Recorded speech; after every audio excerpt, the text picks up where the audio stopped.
And so I am Hasan Dudu. I'm a senior economist at the World Bank, and I will be chairing the session. And Rimi, Kundu from GTAP Center will be our host. So thank you already, Rimi. And the session is about labor market issues. So we will have 4 presentations, but before starting them, I just wanted to remind some rules. I mean, please remain muted if you are not asking a question for the participants or presenting. Then, I mean, presenters will have 20 minutes each, and we will have 10 minutes discussion time. Don't forget, the more you present, the less feedback you will have during the discussion. So, I mean, it is better if you can end earlier. So you can, I mean, the participants can send questions through the chat, which is preferred. I will scan the chat screen and convey any questions to the participants at the end. Or you can raise your virtual and let us know and ask your question. So we'll have 2-minute transition time between the presentations. That is when we will test, for example, Roberto's screen, sharing, etc., and audio. And then,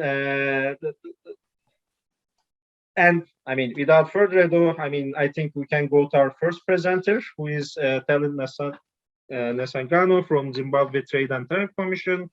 I mean, he's the Thomas Rutherford Award winner for this year. So, I mean, he will present us his work on the impact of African free trade agreements on Zimbabwe economy. He's using the PEP11 model with a 2013 SAM, and don't forget, I mean, if I'm not mistaken, Zimbabwe was flagged in GTAP database for using a very old IO table, so talent is actually contributing significantly. I mean, and why is he in this section? I mean, free trade, etc. Because I think he really has he put a lot of focus on employment impact. So let's show what those are, and talent, the grant is yours. Thank you, Hasan. Let me share my screen.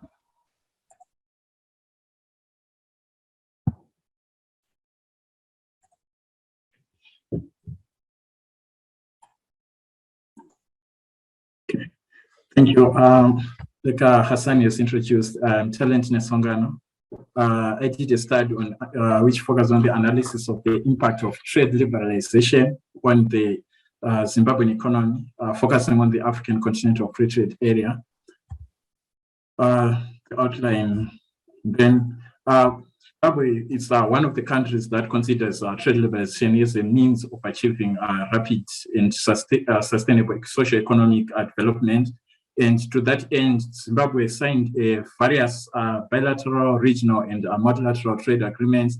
And of particular notice are the Southern African Development Community, COMESA, which is the common market for Eastern and Southern African countries, tripartite free trade area, and the recently launched, which is my particular focus, which is the African Continental Free Trade Area. Within the African Continental Free Trade Area, there are numerous regional economic communities that subscribes to the African Continental Free Trade Area, and Zimbabwe is one of the countries that have joined. So the African Continental Free Trade Area is building on the acquis of the progress that have been achieved by the regional economic communities. And to that end, Zimbabwe joined whilst having 2 regional economic communities that are building on the African Continental Free Trade, 3 rather, which including the tripartite free trade area. And it has some problems with regards to the matching of the Southern African Development Community tough commitments, which it has some time ago reversed, and it has only successfully liberalized on the COMESA market.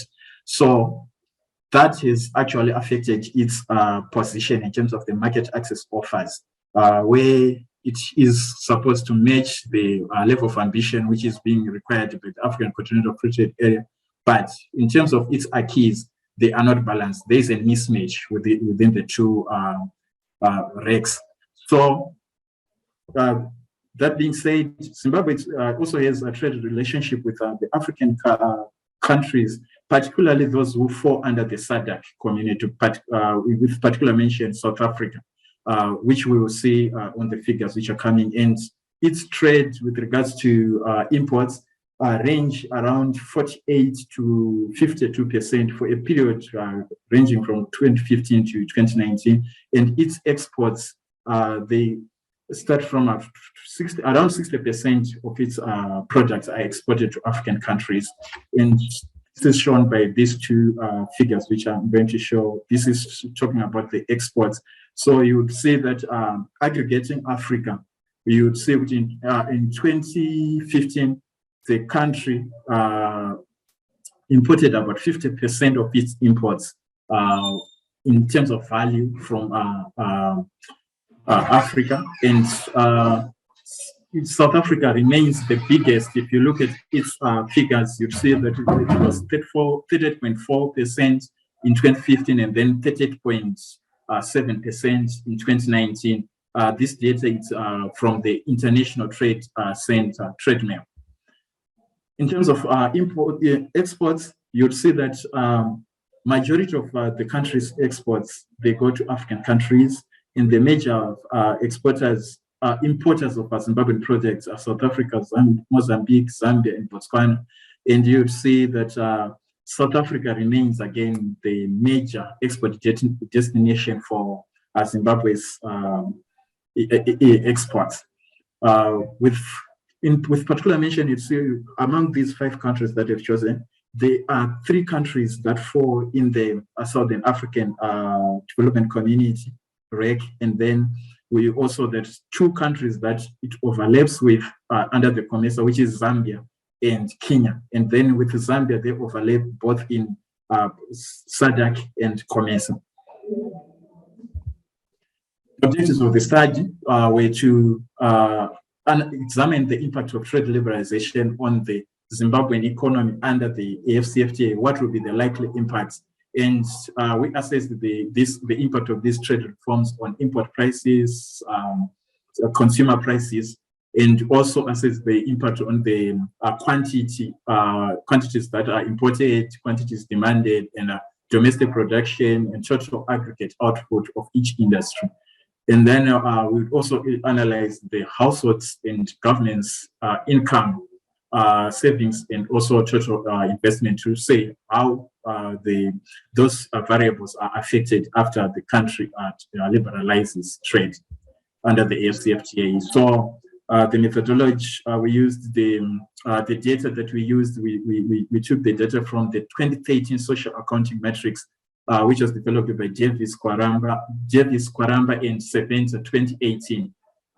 This social accounting matrix has 36 sectors and 48 commodities, but for the particular study, we had to aggregate the sectors into 30 sectors and commodities to be 46 commodities. And then this social accounting matrix, we didn't change much on the factors of production. It remained with skilled labor, unskilled labor, capital, and mixed income. And then we also did not change the types of households which are there. So it is urban and rural households. The PEP one country, one period module, which is a state module, was utilized. So the scenarios where we followed that under the African Continental Free Trade Area, the level of ambition, the ultimate level of ambition, it's 97%, which constitutes commodities that fall under the non-sensitive, which is 90%, and those are to be liberalized in the first 5 to 10 years. And then the 7%, which falls under the sensitive upon entering into the agreement, which constitutes 7% of the products, and the remainder 3% it's categorized as exclusion. They are not part of the agreement. So looking at the level of ambition of the African Continental Free Trade Area, the 31 commodities out of 46 are subjected to the tariff liberalization shock. So under the simulation, the results that we got is that import prices will fall, with particular mention the paper and paper products rubber and plastic products, glass and glass products, machinery, and other grains, excluding maize, we have notable decreases, which are the figures under the brackets. So we are saying if the country liberalizes, it's 97% of its products getting 0% import tariff, then the import prices will fall, and those sectors are going to be negatively impacted. And then consumer prices will also decrease. The sectors that I have to mention are those which have the highest or the significant changes that in terms of the decreases, which is again the paper and paper products, machinery, other livestock, which excludes bovine, and the rest of the products will fall in the range of 0.1 to 8% decreases in terms of our consumer prices. And then we also looked at the quantities of all products. We would see that quantities of all products, they are increasing at an average of 15.3% increase. So you would see that imports will also increase by that margin. And then we also looked at the overall demand of the commodities, and we saw that they are increasing. And with particular mention, we have agricultural commodities, though other sectors have decreasing demand, but with particular mention, it's agricultural commodities such as the maize, cotton, and sugar. They showed that there will be an increase in terms of their demand.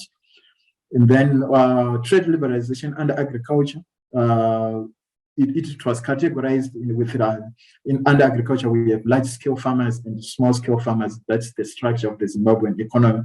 So we discovered that agriculture benefits only large-scale farmers who have an output increase of 5.3%, and smallholder farmers will lose by 2%. And then the wages, looking at the wage, we saw that the wage rates of unskilled labor force would decrease by 1.7%, while skilled labor force is going to increase by 0.3%. This is mainly because in the module, when we analyzed, we saw that sectors that are unskilled labor force intensive, they are going to lose due to the trade liberalization, which could be the cause of this decrease in terms of the wage rates of the unskilled labor, while those who utilize more of skilled labor, they're going to somehow benefit in terms of the structure of the economy after liberalization of trade. So that will also always that will cause the increase that we are seeing on the skilled labor force.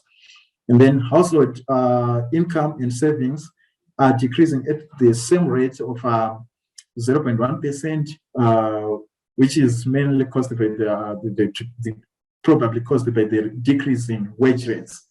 And then total government revenue from import duties, which is custom duties, is decreasing by 91.2% after we exposed the economy to trade liberalization.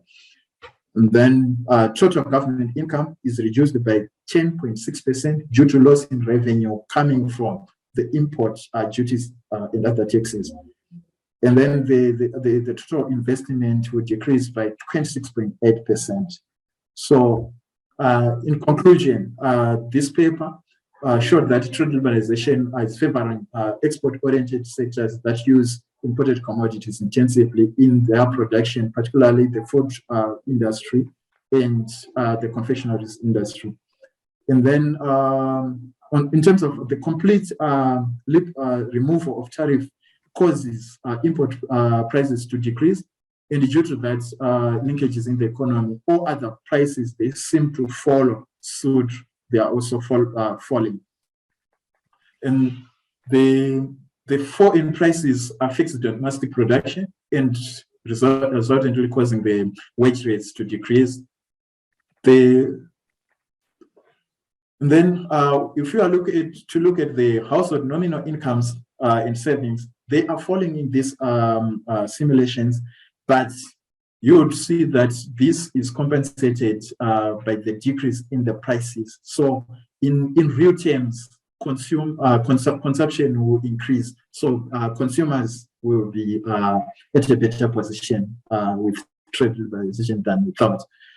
And then most skilled and unskilled labor intensive sectors are negatively affected by the reform, and which is causing the decrease in corresponding wage rates, and the opposite, where we are saying that the skilled labor force it's benefiting in terms of after the trade liberalization, but the sectors that use skilled labor, they are benefiting through the trade liberalization. Then revenue for the government, it's going also to fall due to a decrease in import subsidies. Therefore, this study recommended that export-oriented sectors should be promoted to compensate for the revenue losses through an increase in production, which will cause a rise in labor demand and ultimately wage rates as sectors compete for the available workforce. So the sectors that should be focused on are in agriculture, horticulture, and the manufacturing sector, particularly those who are also using raw materials which are imported, like the food industry. And then there is need for also to improve the competitiveness of the domestic industry through reducing the cost of production, that is the utilities and other administrative costs by the government. Thank you. Thank you very much, Hasan. So, I mean, I think we are ahead of time now, right? Yes, we are 10 minutes ahead of time, which gives us 10 minutes more for discussion. So any questions, comments on Hasan's presentation? Yes, Roberto. Well, thank you for this interesting presentation. I'm happy to see that CG models keeping being applied in Zimbabwe, whereas one of the African countries with possibly more application of CG modeling. On the other hand, have a general comment, possibly a suggestion. What you have shown is a kind of very classic application of CGs, no? So trade liberalization, comparative static model. For a reader or for somebody who is not especially interested in Zimbabwe, would like to know, okay, what is special about Zimbabwe? Could all these results, not quantitatively, but qualitatively, be anticipated without running the model? In this respect, there are two things that are worth to be kept in mind. First, the type of closure assumption you are using for international trade. For example, if you are assuming flexible or fixed exchange rate, that would be affecting your results. And also, I am curious about these differential impacts of large scale versus small scale farmers. I would like to understand what drives these different results. I have my personal guess, but I would like to hear from you how these different impacts could be interpreted or justified. What are the key drivers behind this? Thank you. Okay, thank you. First, I would like to say thank you for the compliment and also the questions that you have raised. This module, we assumed full employment and also we assumed that we had to implement if we didn't implement changes on the trade balance. So you would see that the changes in imports will also be affected by the changes in exports on the trade balance, because our trade balance is fixed as well. And then with regards to disaggregation of agriculture into large scale and small scale, this comes with the social accounting matrix, but the reasoning behind this in the document prepared for this social accounting matrix is that in Zimbabwe, we have commercial farmers who take farming as a business, full-fledged business. And then with regards to most of the rural parts of the country, we have farmers who take farming as a subsistence farming. So they do not take it as a business, but they sell part of their commodities for a living. To say, like, if they are into cattle farming, they sometimes sell the cows or the cattle for cash. And other produces that they would have made, they also sell them for, which is a surplus, to say, rather than to say it's, what can I say?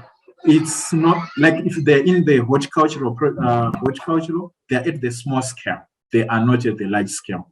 That's why they had to split the agricultural sector. Thank you.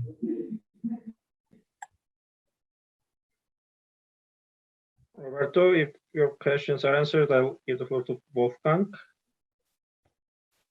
And thanks a lot for this interesting presentation. I have one question to your ex-post data, which made me curious. You have shown basically the import-export patterns, and something which struck me is that the share which goes to Africa was going down from 90 to 60% over the last years. Perhaps you could explain us a little bit what goes on there in Zimbabwe.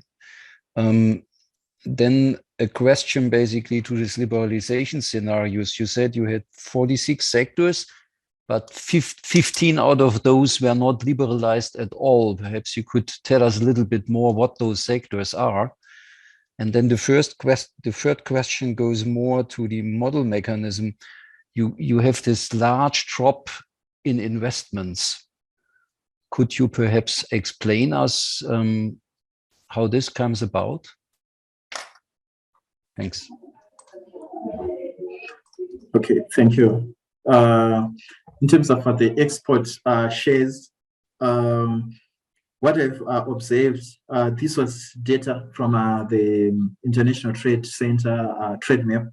So what I've observed of late, it's initially Zimbabwe was mainly trading with South Africa, but with the coming in of China and United Arab Emirates, we have seen that most of our exports are now going to those countries, that is China and UAE.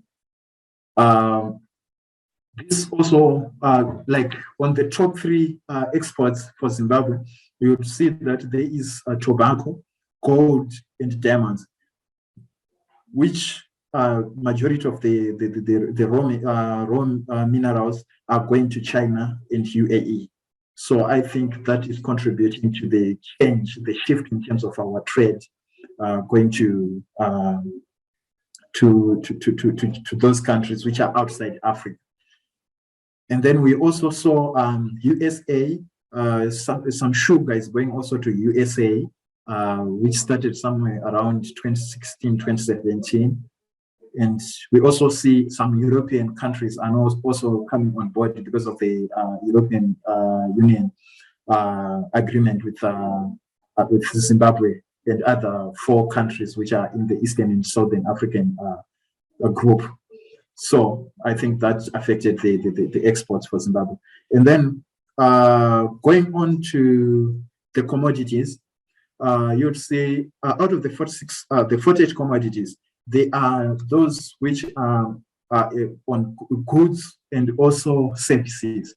So you'd see that out of the 46 commodities that we ended up with, we have a significant number of services. Often I can't remember, but it should be 11 or 12 sectors that are in the services. So you would see that this agreement we implemented mainly on the trade in goods. The shocks that we did were on trade on goods only. We didn't include the services. So I think that's what it's the remainder. It's the services. And then as for the drop in investment, I think it is also in line with what is happening to the savings. The savings are also falling significantly. Both government and the individual households savings due to the impact which is coming from the imports. Import duties, particularly for government, the revenue would have fallen, so they may not be able to invest more. I think that's what is causing the decrease in total investments. Thank you.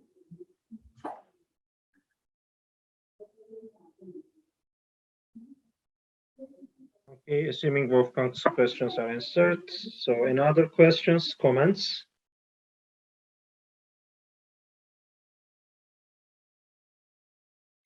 If not, I have, one suggestion for maybe futures of this study. First, GTAP, in GTAP version 11, which will be available soon to public, the Zimbabwean potato tables are updated to 2017. So this might be something to keep an eye on, because it might give you a much more detailed SEM and more up-to-date data. And the second one is, now you are looking at the regional trade arrangement agreement. So it might be good to look at other global or model studies with global models, because, for example, the negatively impacted sectors in your study, if they are also negatively affected in other countries that signed this agreement, then maybe Zimbabwe might have some advantage in some sectors and higher disadvantage in others, etc. So, of course, the ideal case is to use a global model and to look at this type of questions. But if this is happening or not, you can, I know the World Bank has a very detailed study. Zimbabwe should be there on African Continental Free Trade Agreement. So it might be good to look at them. How the terms of trade changing in global models for Zimbabwe, for example. Because this might easily happen, right? And the kind of questions that Roberto was saying, that why Zimbabwe is interesting, the answer is generally because of such dynamics, right? You are liberalizing, but since everybody is liberalizing, you are not seeing these negative impacts, etc. Or the other way around. I'm sure there will be a story there. So, having made my comments, and we are still ahead of time. Thank you very much, Talant. This was really nice presentation. So now we'll move to our next presentation from Roberto Roson. So Roberto is a professor at Kopaskar University and Loyola Andalusian University. He's a GTAP fellow since 2020. So for his seminal work on climate change and contributions to baseline building, those of you who know, the special issue on baseline development will remember his contributions. He will present us his presentation on educational labor force composition and growth. So Roberto, floor is yours. We cannot hear you because you are muted.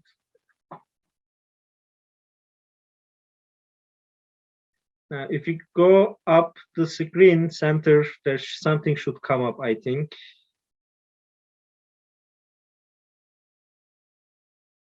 No.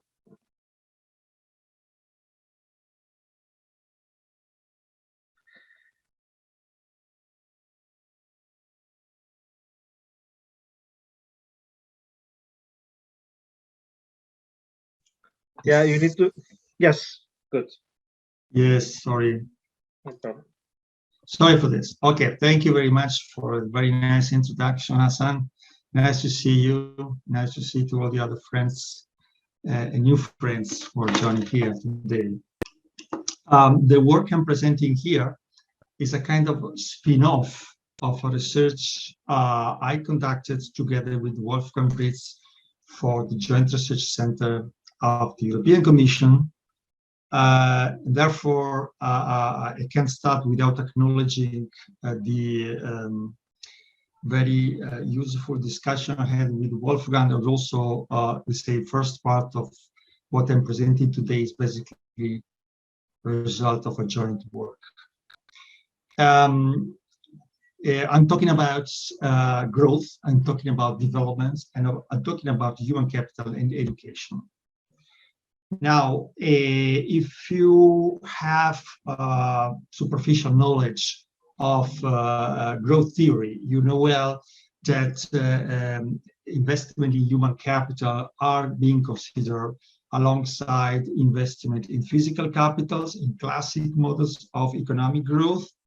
We typically consider one aggregate economy without international trade, for example, right?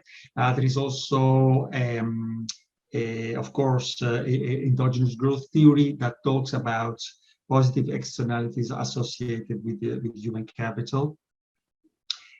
We also have a literature, a quite vast literature, elaborating on the return on education, market for education, and also associated to skill-based technical change. But there is very, very, very little of literature relating macroeconomic models, especially in particular CG models, to education and human capital, investment in human capitals, okay? Well, this may not be a surprise, because basically what we lack here is data, is the possibility to gauge, to measure human capital stock, for example. It is difficult to measure physical capital stock, so you can imagine how difficult it could be to measure human capital stock with concepts like depreciation and so on and so forth.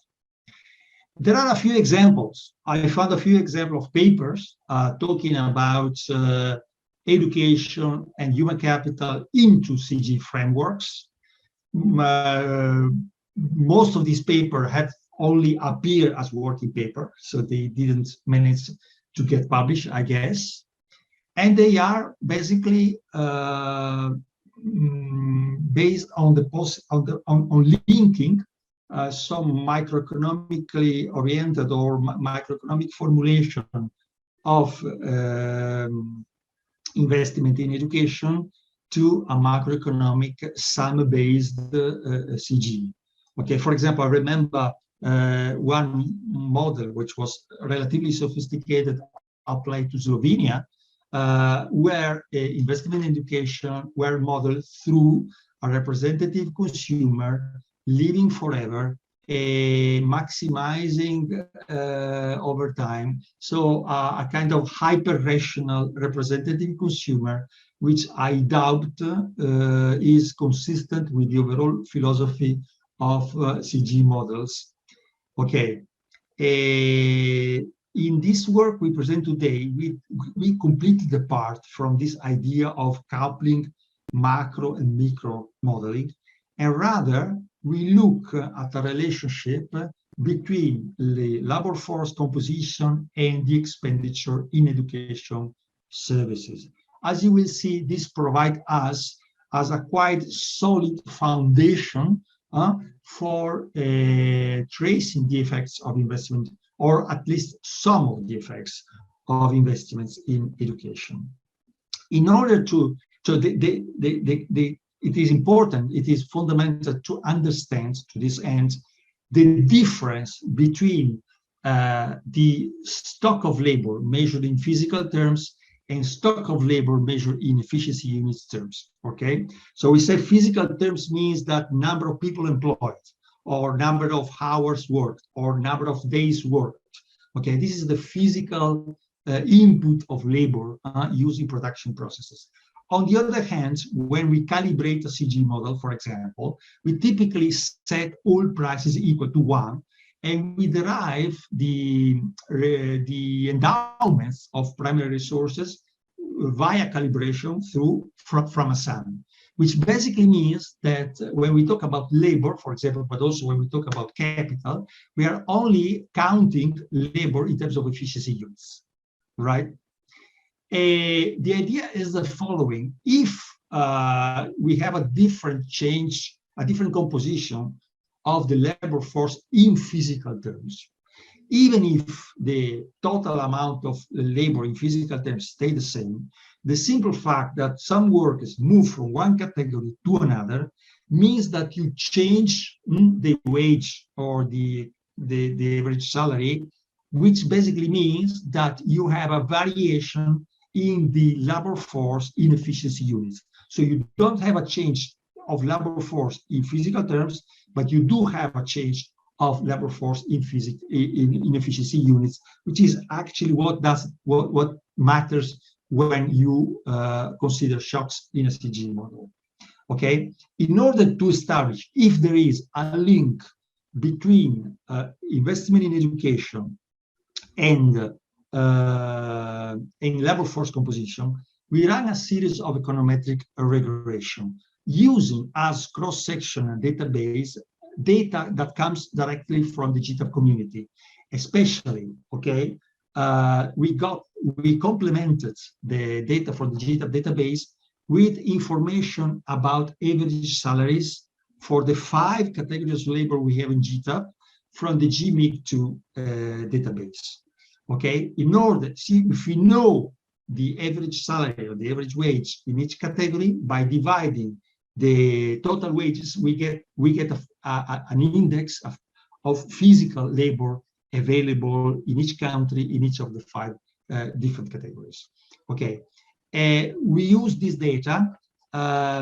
We don't use other data sources which are available for education. Are there other sources? Yes, there are other sources. There is, for example, a beautiful publication, yearly publication by the OECD, which is called Education at a Glance. But there you have a lot of data, but not covering all countries, and they keep out non-OECD, most of non-OECD countries. So we don't have a global coverage using those data on one hand. On the other hand, of course, using data coming from the GTAP community, we also got the data in a format readily available, readily usable for our simulation. So we ran 5 simple ordinary least square regressions between what? Between the logarithm of the share of labor category in physical terms in each of the 5 labor categories on one end, and real expenditure in education. What is real expenditure in education in each region? Well, it is simply the output of the education service industries divided by an index of a sector-specific labor index, which gives us a kind of real output of the education service. Okay. Here, very briefly, very simple, we get the econometric results. So in each, there are 5 independent regressions. On one hand, the independent variable is always the real expenditure or real output of education services in each country, and the dependent variables are the logarithm of the different shares, of the 5 different shares. No, in GTAP we have technicians, we have clerks, we have service and shop workers, we have official and managers and professionals, and we have agriculture and other low-skilled workers. What we found here is interesting. If we cannot talk about causation, we can talk at least of correlation. So there is a strong correlation between the share and the amount of expenditure of output of the education services. Highly statistically significant. There is only one category with negative sign, which is agriculture. So the more you invest, the more you invest in education, the lower the share of agriculture and other low skilled, whereas all the other 4 categories are expanding in terms of share. What is the category which is mostly sensitive to investment in education is the one which is normally associated with the highest salaries, official, managers, and professionals, followed also by technicians. All right. In order to get a visual summary of these results, we draw this picture from the minimum up to the maximum level of expenditure per capita in our data set. And here you have the evolution of the different shares You see, for example, for case of agriculture, you change concavity and convexity. This is because we need to make sure that the estimated shares in physical terms sum up to unity. Okay, so we corrected this additivity condition, and we saw that here we have interesting stories. First, as expected, the agriculture is shrinking very rapidly. Okay, then you have two categories, which are service and shop workers and clerks, which expand initially and then more or less stabilize.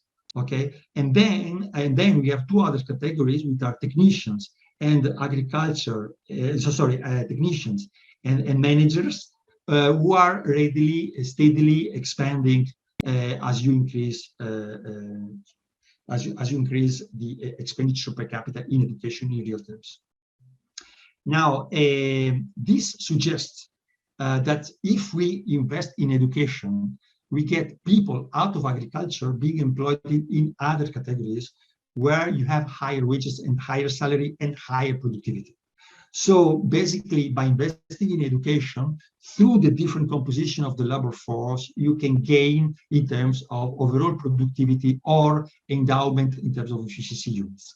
Now, this works to the extent that indeed we have quite a lot of people in agriculture and other low skills on one hand, and we have also wages there lower than the rest. Otherwise, this kind of mechanism will not work. Okay, in order to assess if this is true and how effective it will be this mechanism, I can show you some diagram like this.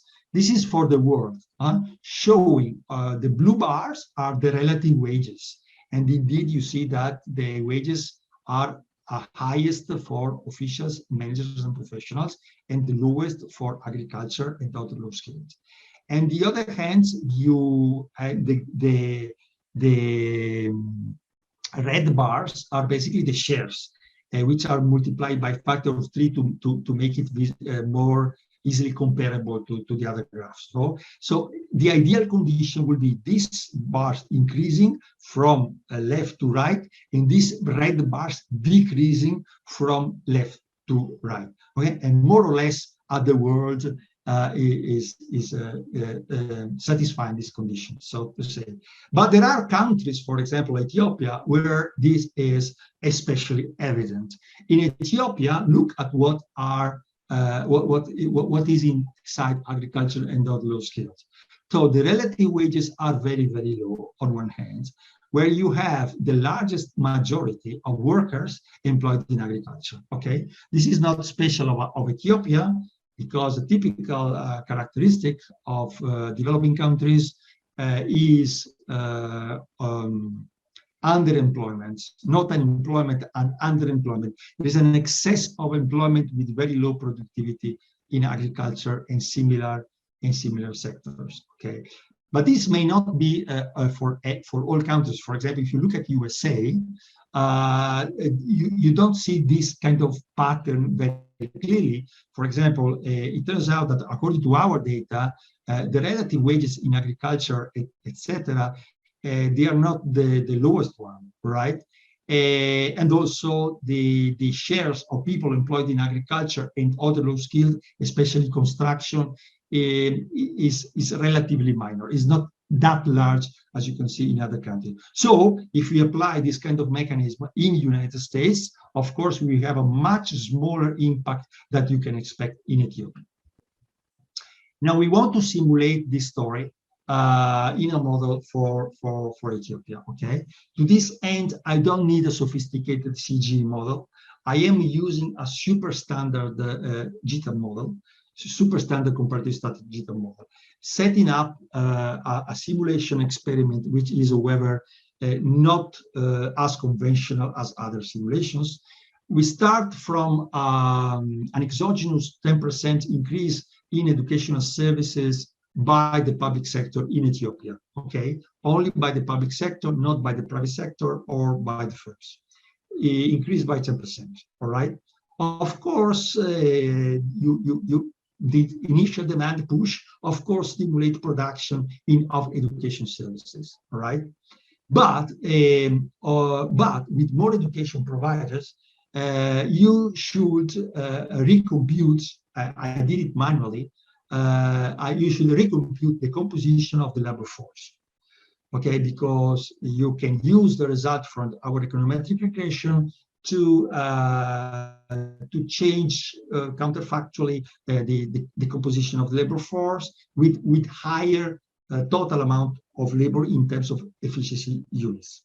Higher productivity brings about lower prices and higher income, which boosts further the demand for education services, further rising productivity. Now, this is extremely interesting. It turns out that in our model in Ethiopia, the education services industry is the most intensive in skilled labor.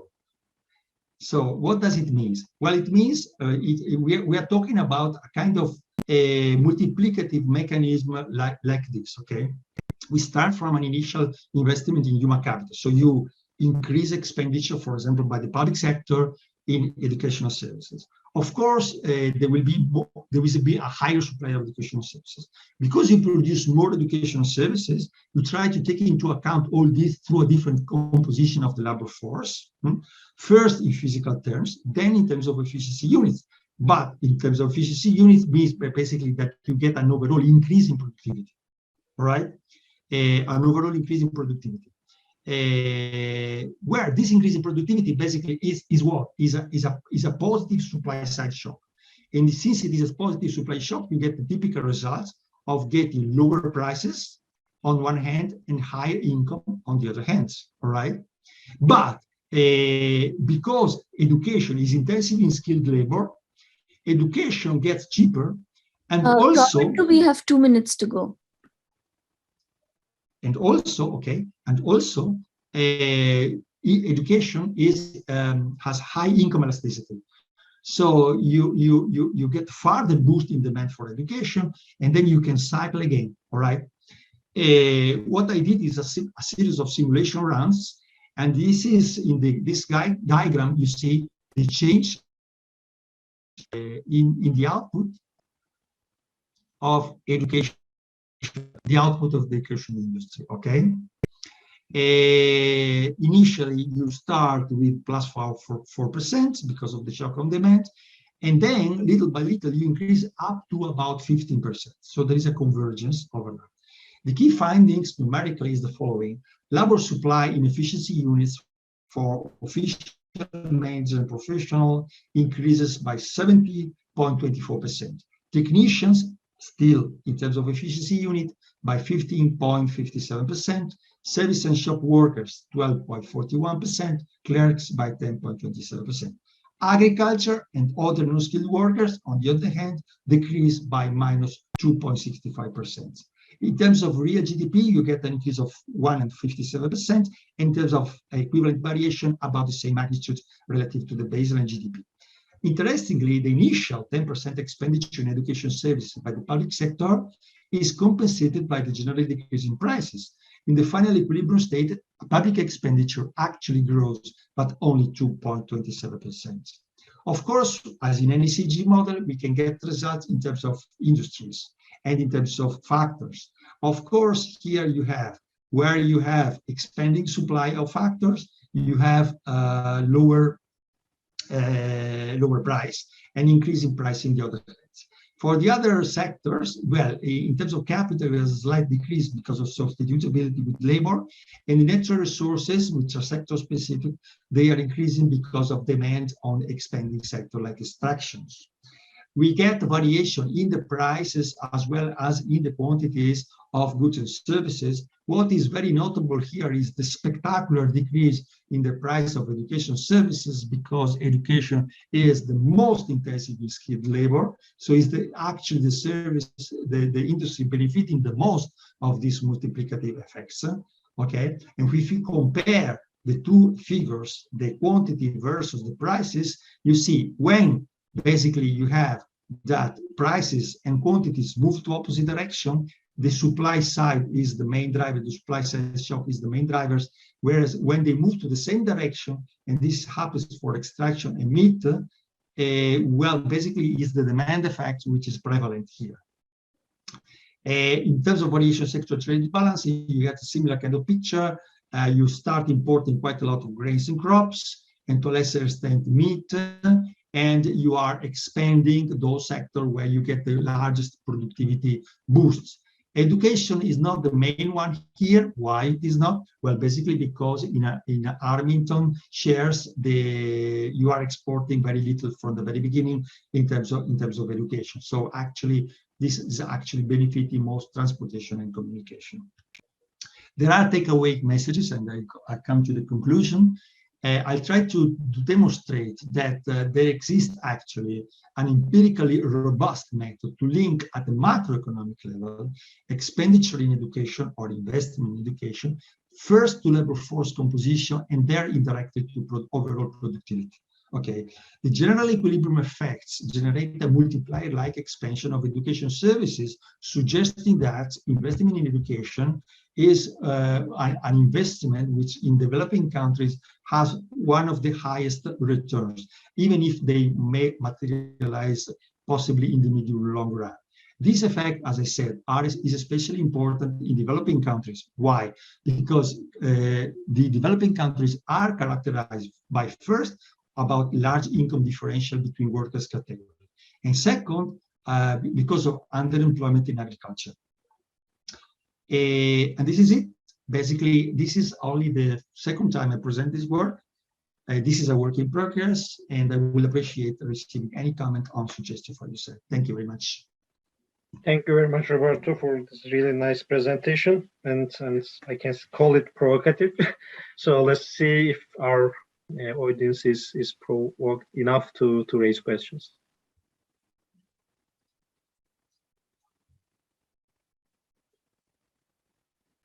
So any questions, comments?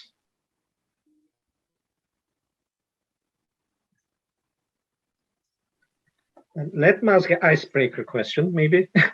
So, Roberto, I mean, one about modeling, one about estimation. The modeling, I mean, are you assuming full employment in the simulations, and how it, I mean, because I see, for example, is these wage decreases and the significant wage decreases, can it be because of full employment? Because you have to put everybody in a sector, then, I mean, so you end up with, do you end up with excess supply if you have full employment? I am using a super standard model with super standard assumptions. Mm-hmm. Yeah. So the typical is, you have a fixed endowment of labor. But composition changes, right? Any unemployment in the calibration will stay there.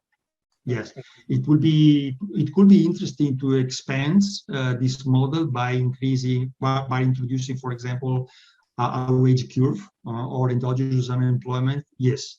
Why I'm keeping the model so simple? Because I think the key message is this multiplier mechanism. Yep. If you introduce other effects, you get more realistic results, but this will not affect the main message I would like to convey with this research. So I'll skip my second question and give floor to Wolfgang. Roberto, thanks. Not surprised by this naturally, but by looking at the story again, I must say that I didn't remember correctly basically what did finance this initial shock of the additional expenditure from government. Perhaps you could tell us this point, and basically if the choice you made there could perhaps influence your findings. Yes. Once more, super standard model with super standard assumption. What does it mean? It means that basically I'm not talking about input output or demand driven model. You cannot increase demand for education services by fiat without smashing into budget constraints, so to say, right? So what I'm doing here is you have several alternatives. Basically, in GTAP, in the standard GTAP model, either you change the shares of the public consumption, and you increase the share of education services, and then you scale all the others. This is one possibility. In this specific case, no, I actually follow a different strategy, which is the endogenization of the marginal propensity to public consumption at the upper level in the GTAP model. So in the GTAP model, you have at the upper level a representative consumer with a kind of Cobb-Douglas utility, which basically split the national income into private consumption, public consumption, and savings, right? And basically, I am saying you spend more, you public consumption spend more, and if you need to get more money, well, basically you simply adjust the marginal propensity to public consumption. But I believe that basically this kind of simulation could be implemented in a different way. Okay, if you don't like this way, you can, for example, use the other changing shares mechanism. What really matters is that you get an initial push in demand for, and then the machine starts rolling out. This is only what is only needed, actually.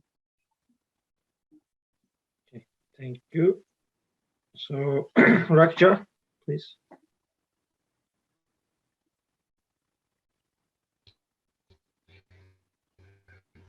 Hi. Well, I was just now you just firstly you just shocking the demand for government demand for education sector, for example. Yeah, and then I don't understand what's going on, and then you just saying that okay, there would be, I guess the demand for this education sector goes up, and then demand for the labor all increases. And then it's a static model, and I don't know how you are converting that into educational choice. And yeah, please. Yes. Well, you can do it in two different ways. One is elegant, so to say, which basically means introducing some new equations in the model, directly linking the output of education to labor force composition and efficiency units. Okay, this is the most elegant. I went for the less elegant one, which is basically one. You first simulate a demand shock. So you make our first run with the standard GTAP model by increasing the demand for education services. Then you get a first set of results. Among the different results, you get a variation in the output of the education services industry. Yes, and by using this change, I apply the econometric results to verify how this change in education output translate into variation of the labor force. And from the variation labor force, I basically exogenously change the endowments of labor inefficiency units. At that time, I didn't touch anymore the demand. I only introduced a second effects on the supply side. This further increased the output in education, and then I manually adjusted the labor force once again, which changes the education's output once again. I manually changed. So this is basically what drives this convergence process. This is very simple, manually implemented. I see. Yes, if I want to do it in a more elegant way, the logic will be, yes, you introduce an equation into the model, but this would imply a change in the code of a standard, in the standard GTAP model. So you basically requires more work, it's more elegant, more precise, but once again, will not change the key insight I got from the simulations.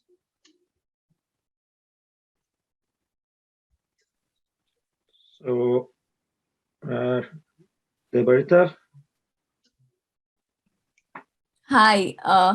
Sorry. So I had like a very quick question. I hope we have enough time. I have to keep the time. So we see that there's this shock and then there's labor force reallocation and all of that. I think I missed a couple of the last slides. Could you explain a little? So there's this shock and there's this labor force changes, but how are the different sectors being impacted and how that is sort of leading to the change in labor force composition? I was thinking about that mechanism between the shock, the change in the sectoral adjustments, and then how the labor force is being impacted. Yes. Thank you. Because of the expansion of the education services industry, you get more endowments of labor in 4 out of 5 different categories. So you are expanding labor endowments, but the largest expansion, you get it in the top salaries, the highest productivity categories like officials and managers and technicians, okay? So of course, when you have higher supply in labor resource, that labor source will get cheaper. Then you have all this the traditional substitution mechanism, and then you have that those sectors which are especially intensive in labor and especially in skilled labor will also be the same sectors where they have they get more competitiveness because the relative prices go down as a reflection of this, right? And they expand. And interestingly, what is the beneficiary number one of this mechanism is education. Is education. Okay, so this is basically the idea. Of course, you also have a different mechanism in agriculture. You have a shrinking labor endowment with general equilibrium effects, and then you have indirect effects on capital and natural resources. But basically, this is the logic. You change the exogenous supply of labor in the different categories. As a consequence of this, you change relative competitiveness, and you get a different equilibrium state in the economy. And this multiplying effects I am describing. Thank you. Any other questions? Mark, please. Okay, so in my country, Australia, whenever I take a taxi, I find that the driver is a young man from the Punjab. And when I ask his story, he tells me he did a master's in IT or business communications, and now he drives a taxi. Yes, so I think in your methodology, it's sort of written that everyone who gets more education will get a job suitable for that. Which might be true in some countries, but not in others. What do you think about this? Yeah, well, I totally agree with you. We are not aiming at tracing this kind of perverse effects. We are only working at the macro level with average wages.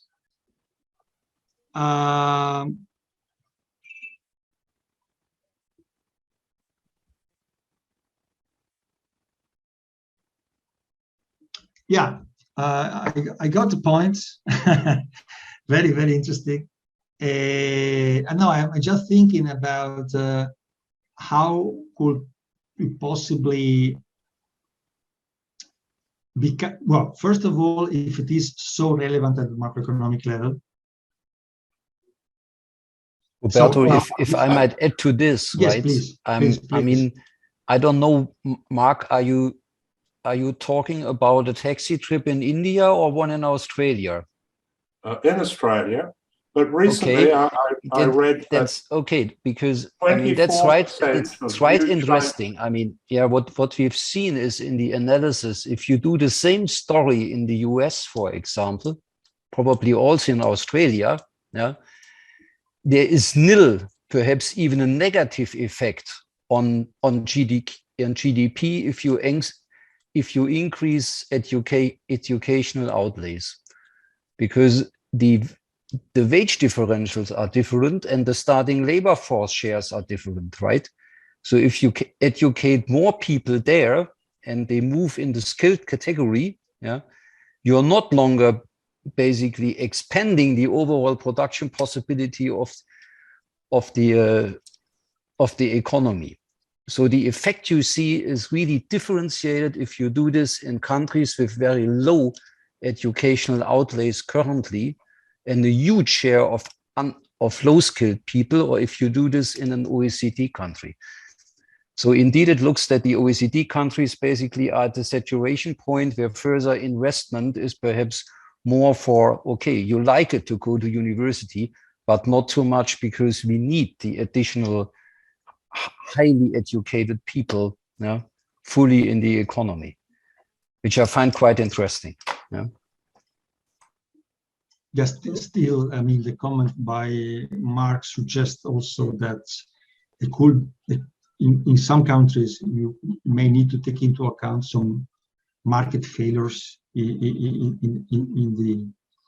the labor market, which of course we are not taking into account. Yes. I was thinking about two things. If this really makes a difference, I acknowledge that this may be important in some specific contexts. If this makes a difference at the aggregate level, and secondly, I was thinking how to translate all this in modeling terms. So one suggestion would be to allow unemployment, then your skilled laborers, some of your skilled laborers, effective skilled laborers will be unemployed, which will be the master, I mean, the part of the skill of the taxi driver that the masters, etc. So then you can look at the overinvestment issues, but we need to move on. I mean, I see Rakcha's hands up. Rakcha, is this a new hand or from the previous one? One is just a quick one, Hasan. Thanks very much. Well, very just quick, based please. on okay. Well, the problem is the same database, so that means your capital stock sectoral shares are still the same when you actually look at the effective labor. So I think that's the problem, because this educational thing actually takes time, and the investment allocation will be different over time, you know. So that's why capital stock will be very different after a few years' time, and that's what I'm thinking. Thanks. Okay. Thank you. I mean, I would suggest you to contact directly with Roberto. I mean, to discuss, because we really need to move on to our next presenter. Thank you very much, Roberto. A round of applause. Thank you. And so our next presenter is Deborah Kimsai from National Graduate Institute for Policy Studies in Japan. I mean, she will present her joint work with Professor Jose from the same institute. And I should say, I mean, Professor Jose's book is really very famous in Turkey. We are organizing a training, so it was recommended again and again for us. So the presentation will be about impact of an increase in minimum wages in Philippines. And I mean, I find it interesting that it really takes into account the migration aspect into account. So and they are using Professor Jose's model with really novel extensions. So and we are looking forward to it. Ground is yours. We cannot hear you again.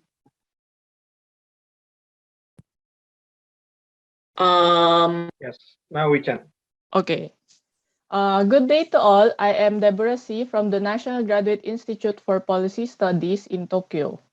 Today, I will discuss my research on the intended and unintended impacts of minimum wage change in the Philippine setting using a computable general equilibrium model, or the CGE. First and foremost, we want to answer the following questions. Does a rise in the minimum wage affect the economy negatively? Or can it decrease international migration? Or maybe improve income inequality? Well, the answer for all these three questions is no. So the story goes like this. A rise in the minimum wage is expected to result in unemployment and reduction in output.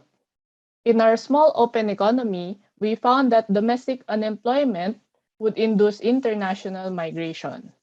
Now, with migrants sending remittance from overseas, household welfare would improve in the sense that the household can now consume more. However, because of those remittances, the household income distribution would be negatively affected and the domestic currency would appreciate. All in all, the minimum wage rise can be both beneficial and detrimental to an economy with many out-migrants and remittance receipts like the Philippines. Therefore, in our paper, we simulate a 2% minimum wage increase to see its effects on welfare level and inequality, sectoral output, migration, and remittances. Developing countries like the Philippines are usually characterized by abundant labor but limited capital. Therefore, the allocation is crucial for the economy. Labor-intensive countries, again like the Philippines, thrive because of low wages, which constitute a large part of their production cost. This provides opportunities to develop the industry and create more jobs. To raise the wages of low-income workers, the government can use the minimum wage as a powerful policy tool. So the minimum wage is defined as the lowest hourly wage that the worker can be paid as mandated by the law. The minimum wage amount can differ by region and industry because of the different regional costs of living and the nature of work. For example, in the Philippines, non-agricultural sectors usually have higher minimum wage than the agriculture sector. So in the Philippines, there are two tiers in setting the minimum wage. First is the mandatory minimum wage setting, where the Regional Wage Productivity Board refers to the poverty threshold, prevailing wage rates, socioeconomic indicators such as the CPI, inflation, employment, gross regional domestic product, to ensure a fair and reasonable minimum wage. Then, in setting the voluntary productivity-based wage scheme, a productivity committee ensures fair setting of performance criteria and standards with workers representing the body. In economic theory, a rise in the minimum wage can depress domestic employment as labor demand would drop with higher wages in general, right?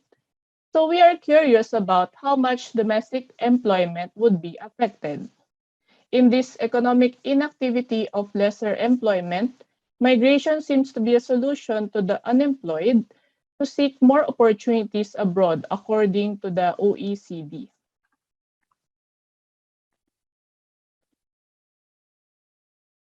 Philippines' labor market seems to be also greatly connected to the global market. Every year, the Philippines sends lots of migrants abroad, and remittances from migrants were as large as 8.9% of GDP in 2021. Migration is usually driven by the level of wages and limited employment opportunities. Although migration may cause brain drain, it can also boost remittance inflows on the bright side, which have been playing a huge role in relieving poverty, especially in the Philippines.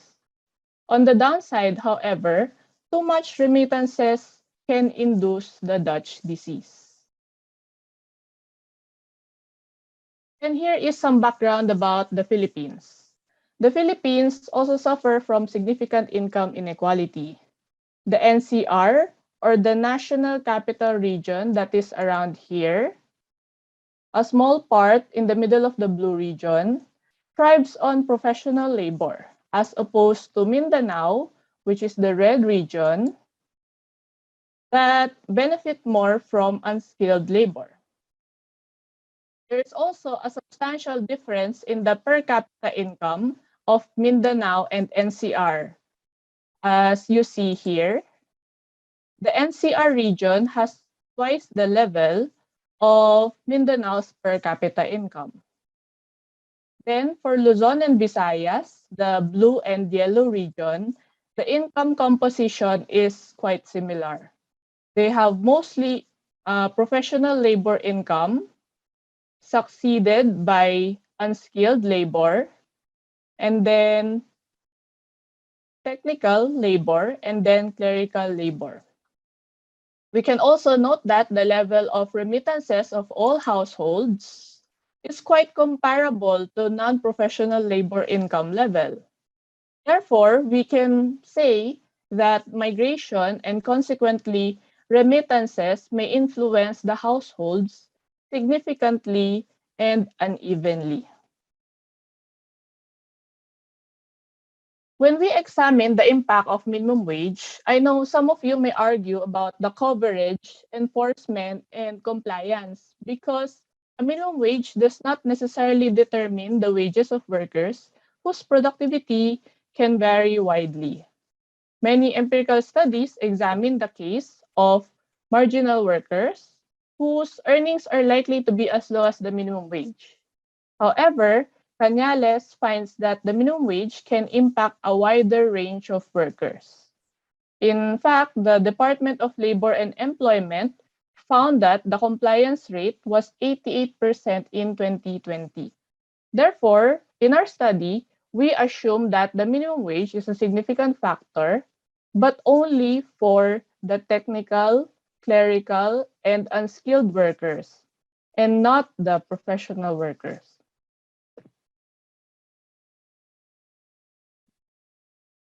In the Philippines, remittances are not taxable, but it can provide some fiscal allowance. For example, higher consumption due to higher remittances would mean more consumption taxes. On the other hand, studies with difference in tax rates and migration have focused mostly on high-income earners in developed countries, according to Cleven et al.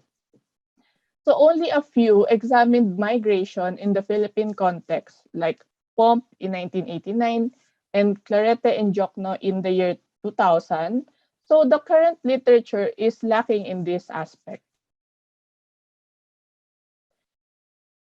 And there are substantial differences in per capita income between Filipino households with migrants and those without. Filipinos were motivated to join the foreign workforce due to, unsurprisingly, higher wage earnings in the foreign labor market, and that the incoming remittance inflow have significant implications for the domestic income distribution. The resulting remittances would affect tradable sectors through a currency appreciation, also known as the Dutch leases. Tradable sectors like the manufacturing sector face cheaper imports and more expensive exports, while non-tradable sectors like the service sector would attract more resources. According to Bayangos and Jansen, remittance increase. Deborah, we cannot hear you clearly. Can you keep the microphone closer? I think that is the problem. Yes, that's much better. Better? Sorry. Alright. Okay. So according to Bayangos and Jansen, a remittance increase would not only trigger an appreciation but also reduce labor supply and initiate migration. Although the minimum wage and migration are major features of the Philippine labor market, their roles and linkages with other macro and microeconomic variables have not been studied comprehensively in a general equilibrium framework. Therefore, that literature gap could be filled using a structurally CGE model featuring unemployment and wage rigidity, such as that used by Taylor, while incorporating a migration option for workers. So we have a static CGE with 9 sectors, 4 households, and 6 factors. We have professional, technical, and clerical and unskilled labor. And then we have domestic capital and foreign capital in the model. Then we use the standard CGE model with nested constant elasticity of substitution and constant elasticity of transformation. We assume a small open economy with perfect competition and constant current account deficits. Then we extend this model to account for leisure, migration, and remittances. First stage of the extension is about the household's choice to either enjoy leisure or get a job. And the second stage is about the household's choice to get a job domestically or to go to a foreign country to find a job where he can remit some of his earnings back home. So let's now talk about why we chose a 2% minimum wage increase for our study. As computed, the average real minimum wage change from 2011 to 2018 was 0.56%. However, we think it is a little too low and we want to consider a larger increase than that, so we opted for a more aggressive 2%. We also wanted to know what if there was a minimum wage increase that is more than the usual average. And again, the assumption is that the only technical, clerical, and unskilled labor are affected by this increase. So we have the simulation results for output. The more labor input share of technical, clerical, and unskilled type of workers in the sector, the more affected we assume these sectors are by the minimum wage increase. So here we have ranked the most affected sector to the least affected one in terms of the percentage change in output. And we find that the manufacturing sector is the most affected in terms of output and exports. On the other hand, there was an appreciation, currency appreciation, that favors the less tradable sector like the service sector. So let me explain. Service consumption and output may have increased because of the appreciation, but we now have reduced labor demand for service. Moreover, around 30% of remittance income is largely spent on services according to Tabuga in 2008, which is a good thing. Therefore, the overall effect to the service sector is only small and negative.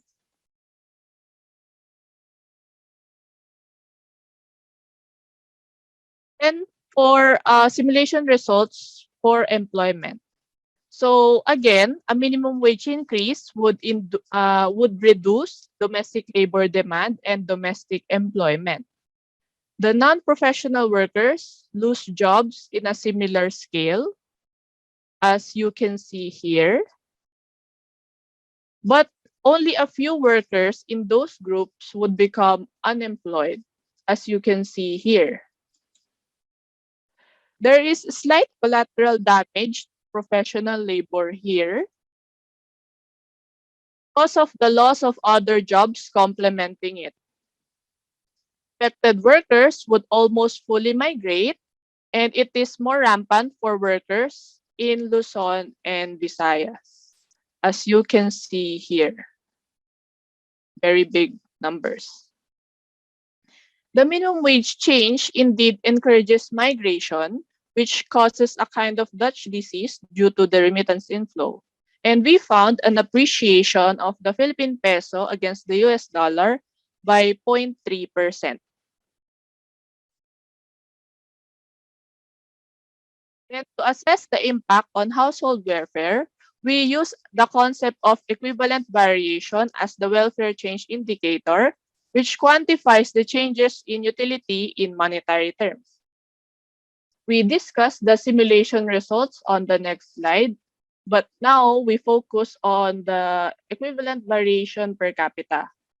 So in terms of EV per capita, we can see that the National Capital Region, or the NCR, gains the most, as large as 217 Philippine peso, followed by Mindanao, the poorest region, and then followed by Luzon and Visayas. So we found that income inequality among Luzon, Visayas, Mindanao, the three regions, actually becomes narrower. However, as NCR outperforms the three, nationwide inequality is worsened. And Gini coefficient increases slightly from 0.7021 to 0.7023. Then we scrutinize the simulation results by income source. So household gains can be anatomized by scrutinizing the changes in income by source. The NCR would have the largest gain in remittances. Deborah, we cannot hear you again. Microphone closer, please. Oh, sorry. What about now? Much better. Okay. So here, household gains can be anatomized by scrutinizing changes in income by source. The NCR would have the largest gains in remittances, but also the largest losses of income from professional labor and domestic capital. Then, Mindanao's welfare gains can be attributed to moderate gains in non-professional labor income, despite the smallest gains in remittances. Then, Luzon and Visayas mobilize workers abroad and gains remittances, as you can see here. In return, their domestic labor incomes would suffer. So all in all, the NCR benefits the most in terms of income per capita, as you see here, followed by Mindanao, and then Luzon, and then Visayas. Then let's talk about how a minimum wage increase would affect government budget. So the minimum wage increase has a negative impact on the government budget. So the shift from domestic wage income to remittance income, which is not subject to tax, as well as domestic production decrease, would erode major tax base. Both direct taxes and production tax revenues would decline by 0.6%. The decrease in government tax revenue should be regarded as the negative aspect of the minimum wage rise behind the implied welfare gains. And for the conclusion, we have talked about how a minimum wage can be used as a tool to mitigate income, low income, and income inequality without incurring fiscal cost.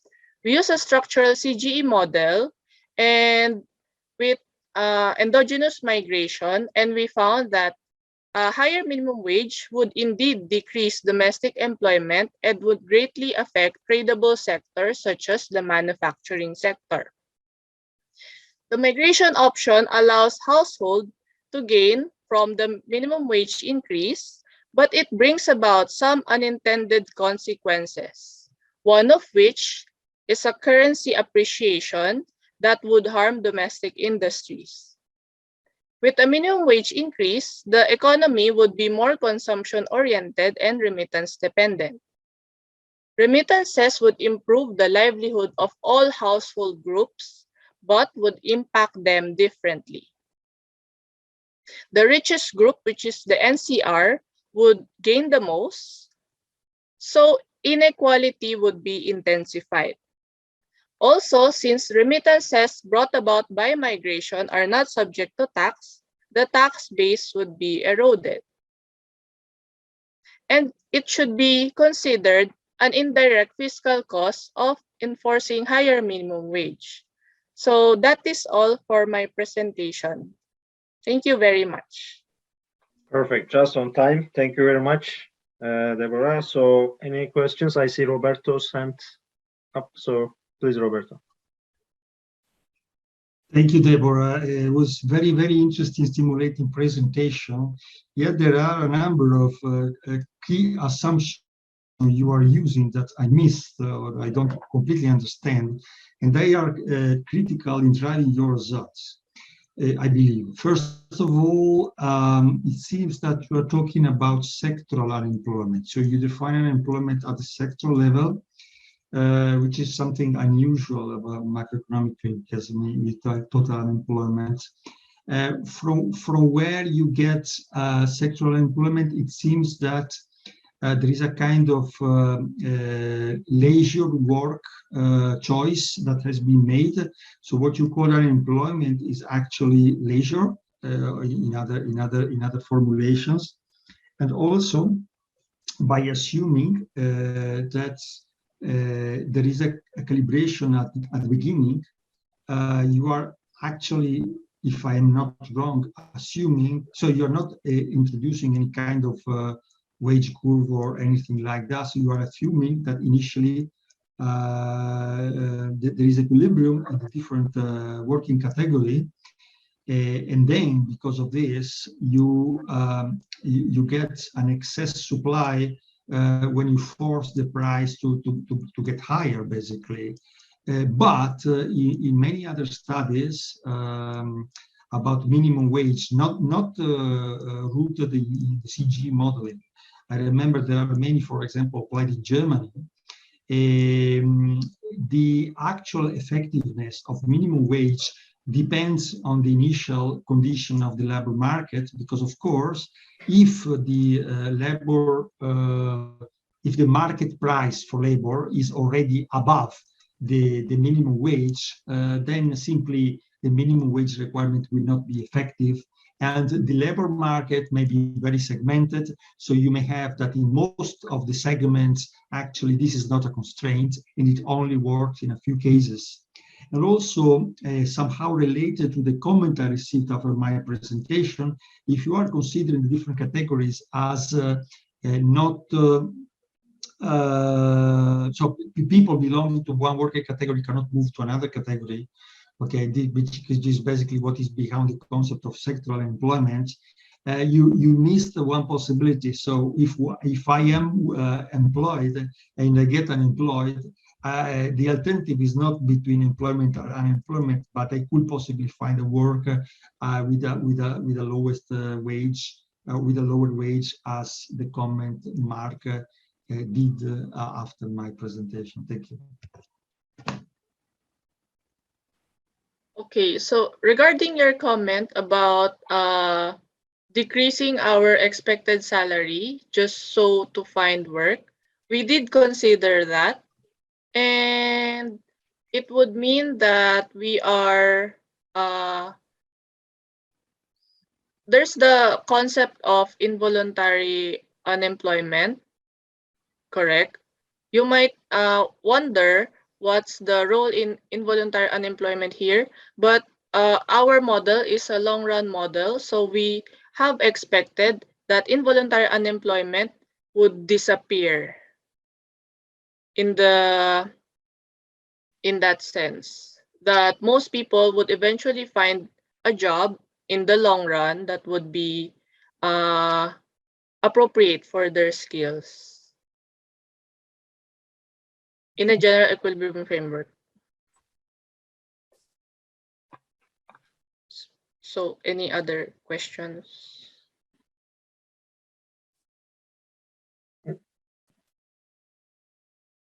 Wolfgang, please.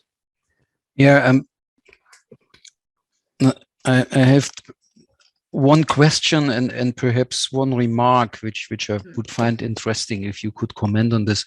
The first question is there, do you consider migration inside of the Philippines, or are basically these regional labor markets basically insulated from each other? That is the first question. And the second is, if I understand this well, basically you have a representative household in each region, So each household basically then has different shares of different labor categories. I mean, I wonder basically what that means for your results. Yeah? If there might be some households basically where you have overly low skilled labor. So if the minimum wage rate goes up, you have an average effect of higher incomes and slightly more unemployment. And then you would have other households which are rather rich with quite different consumption pattern, which are probably not affected at all because they are not in sectors who are facing basically the minimum wage rate. Yeah. So I wonder if you could perhaps tell us a little bit where you see basically effects of this missing differentiation on your results.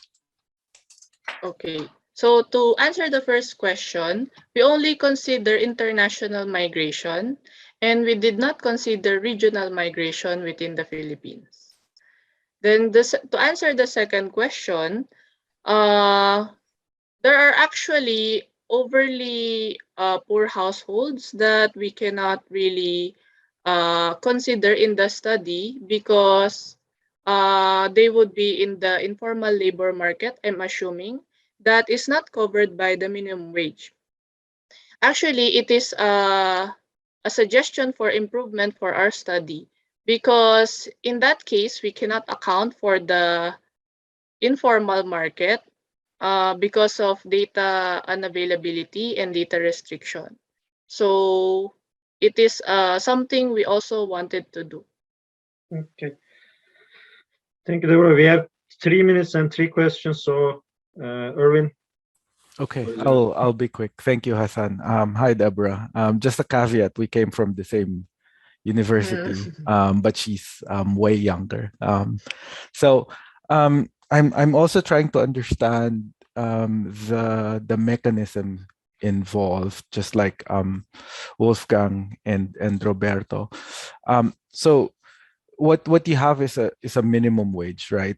And then so you fix the real wage, and then you endogenize the aggregate supply of labor, right? We changed the labor price. Yeah, but the real wage is fixed. Yes. And then you endogenize. I think you endogenize the aggregate supply of labor. So that will have impacts.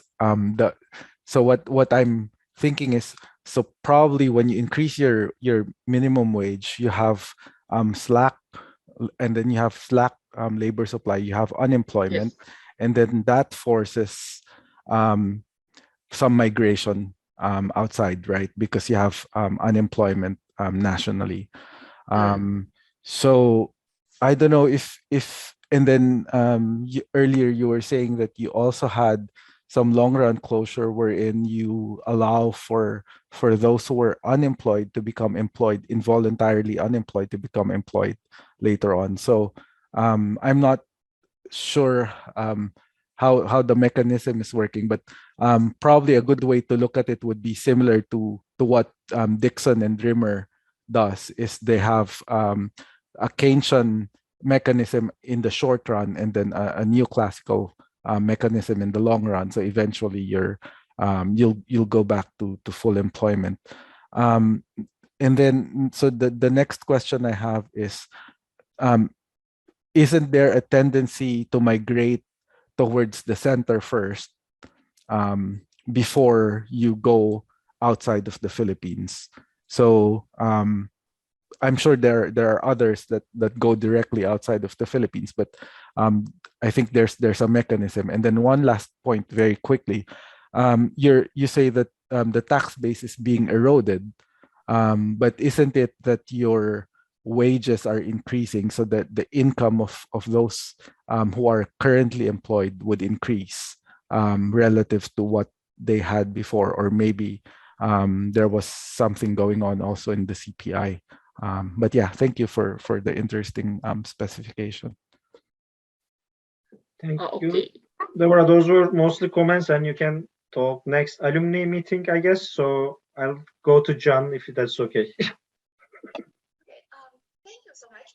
So just a very quick question. So you were saying that basically this like dynamic framework, you were incorporating like only a voluntary unemployment, but not involuntary. So just want to clarify, is it the case that you're only incorporating frictional unemployment, but not like cyclical or structural unemployment? Is it a case that in your baseline, you are calibrating this when you're endogenizing the kind of just like labor force, you are calibrating unemployment this way?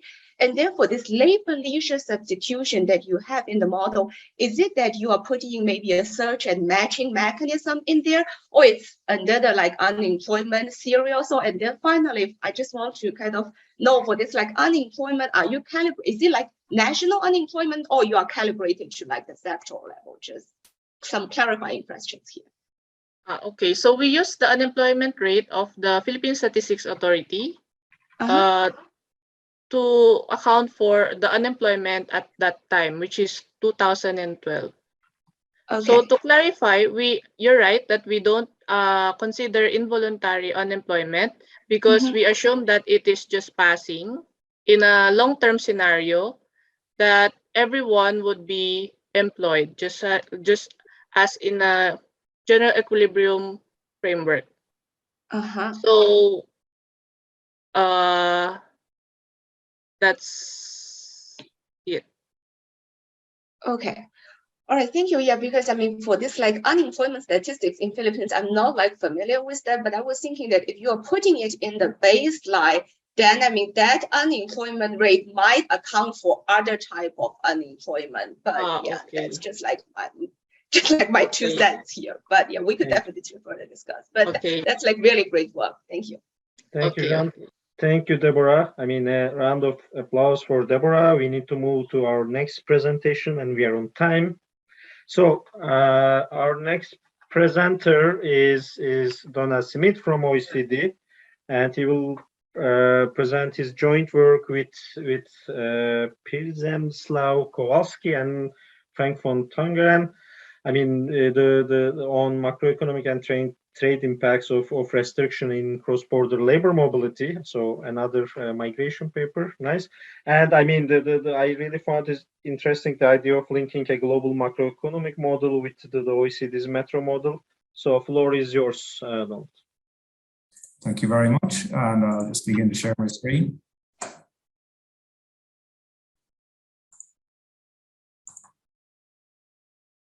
So I don't know now if you can you see the... we can see, but it's not maximized. If you did it, it didn't get through.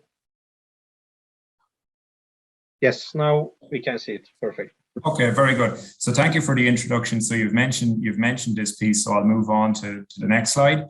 And as you said as well, I mean, so this project, it's important to point out, it began off as an exploration of different modeling capacities, macro and CGE. And so a team throughout the presentation, in addition to try to answer the policy question, we'll be talking about these linkages between different types of model used in the Trade and Agriculture and Economics department of the OECD. And so what we want to do really with this is to explore the potential economic impact of long-term frictions on the international mobility of labour at both the sectoral and the macroeconomic level. And this began really, the inspiration was, so COVID-19 had really focused a renewed attention on some of the economic issues surrounding cross-border mobility of labour. And the idea we had was that just as production in the global economy relies on significant and complicated flows of intermediate and final goods and services in global supply chains, it's also in part shaped by cross-border flows of labour. And so within OECD economies, we can see that foreign-born workers account for a significant and even, in fact, an increasing share of the population and labour supply. So 9% of the population employment were foreign-born in European OECD countries in 2005, and that increased to 14% in 2018. And we see similar increases in the United States and also in Australia, which has a very high share even to begin with. So looking more specifically then at the scenario, so as we know, mobility is a controversial topic as it has many economic and social implications. So important to point out that in this paper, we're focusing on a single dimension of mobility, specifically the economic dimension in terms of how a long-term decrease in cross-border mobility could alter net migration flows and thus the supply of labour in these internationally integrated economies, and also what are the potential consequences of this for patterns of production and trade. So what we look at is a stylized 20% decline in long-term net migration, which is converted into a labour supply change.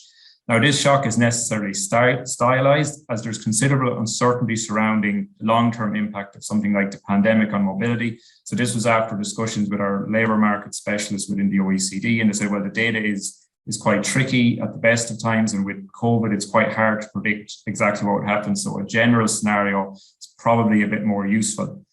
And this 20% decline, I should point out, in context of some of the recent big changes in mobility frictions we've seen, it's approximately equal to half the change seen in these real world examples. And I'm thinking specifically of things like Brexit and the accession of the Eastern countries into the European Union. So on that, net migration into the UK went up by about 40 to 50%, and it stayed up for a considerable amount of time. So you're talking 7-8 years of this kind of elevated level of inward net migration.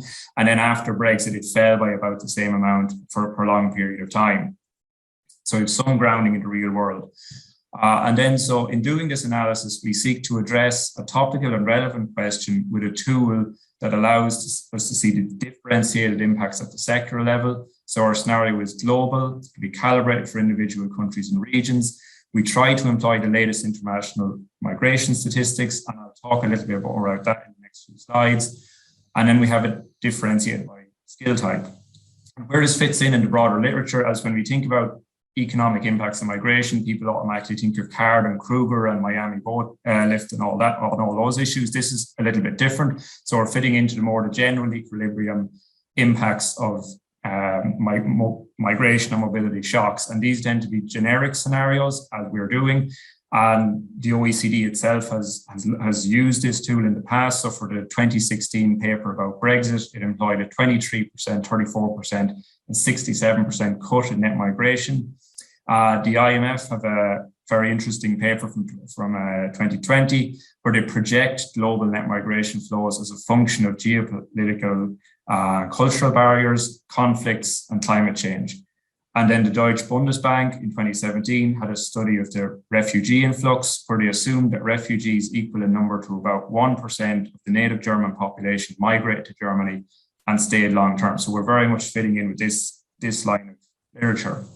So then we use the OECD's Metro model. It's particularly relevant for this. So it's micro-founded, and we have a lot of sectoral detail and gives us the drivers and reallocation, impact of reallocation of resources at the sectoral level. And the restriction on labour mobility can be implemented in Metro at the sectoral level, and by taking into account 5 skill categories of labour in each sector. So we see the 5 skill categories outlined below. So the idea really is that we have a very, very detailed trade model. And what we're going to do is we're going to put in a stylized but taking into account some important factors about migration. And this should allow us to highlight these kind of trade and macroeconomic and sectoral impacts. Also in combination with the macro model, which I mentioned a bit about now. So one of the things with this is we combine it with the Niger macroeconomic model. And we do this as in Metro, we think that the simulations, the way we think of it, I should say, are typically medium term adjustments to shocks under the assumption that the production factors are mobile across sectors, but there's no capital accumulation. And from a macroeconomic perspective, and from the literature in this area, we know that given the scale of the reliance on the foreign-born labour, if lower international mobility persists, there are potentially large macroeconomic consequences, and so the response of the capital stock needs to be taken into consideration. So for this capital channel, we used NIGEM, and NIGEM has detailed country-specific equations determining capital accumulation for different types of capital. So there's government capital, business capital, and real estate capital. And so we take the shock from NIGEM and use the capital change to calibrate the Metro model. And we do this for 2 reasons. So first of all, by taking into account capital, we're trying to capture what we know from the literature is a very important mechanism in the shock, but also conceptually, when we're trying to talk about a long-term change in net mobility, we need something to conceptually bring the calibration in Metro over to a kind of longer term setting to look at these sectoral impacts and have a bit of logical consistency in the scenario. And so kind of visually, because it's difficult to kind of maybe take it from words. So we take this percentage change in labor at the country level, we put that into NIGEM, and this gives us our capital change. We take that same percentage change in labor, downscale it to the skill categories in Metro, and then combined, we have this kind of capital and labor shock, and then we take our sectoral impacts from that. And then the aggregation of the model that we use. So for this, Metro is calibrated to 18 economies and regions and 26 sectors. And we group these in terms of their similar long-term patterns of net migration. And so we can see on the graph below, net migration per 100,000 of population averaged over 10 years up to 2020. And what's interesting about this is there's actually very few OECD economies and even economies in the EU left, which on net send out migrants. So, I mean, I probably shouldn't have been surprised by statistics, but there's only a handful of Southern and Eastern European countries which still on net send out migrants rather than take them in, which is a sign of the convergence of many of the Eastern economies. And then in terms of the data for the shock, so the starting point is these average bilateral net migration flows over the past 10 years. And so for this, we use the UN World Population Prospects. As both Metro and NIGEM are global models, we need data sets with global coverage. So that's an important motivation for the selection of data sets. And then we use, for bilateral international migration flows, we use this paper by Abdel and Cohen, which estimates this for 200 countries. We do this because many economies do not publish their bilateral net migration flows, and we need this to keep track of where people are going over time. So an example would be if Germany loses 100,000 migrants, we need to know where those people are distributed and which economies to go back to. Another reason why we use the flows data, if you think about an economy like the UK, if you were to shock the stock of migrants, there's a huge amount of people from Ireland in the UK, but that is based on migration flows from the 1970s and 1980s, and it's not reflective of migration flows now. So if you were to shock the UK based on stock data, you get a huge inflow of people coming to Ireland. And again, that's not representative of what's been happening over the last 5 and 10 years in terms of UK migration.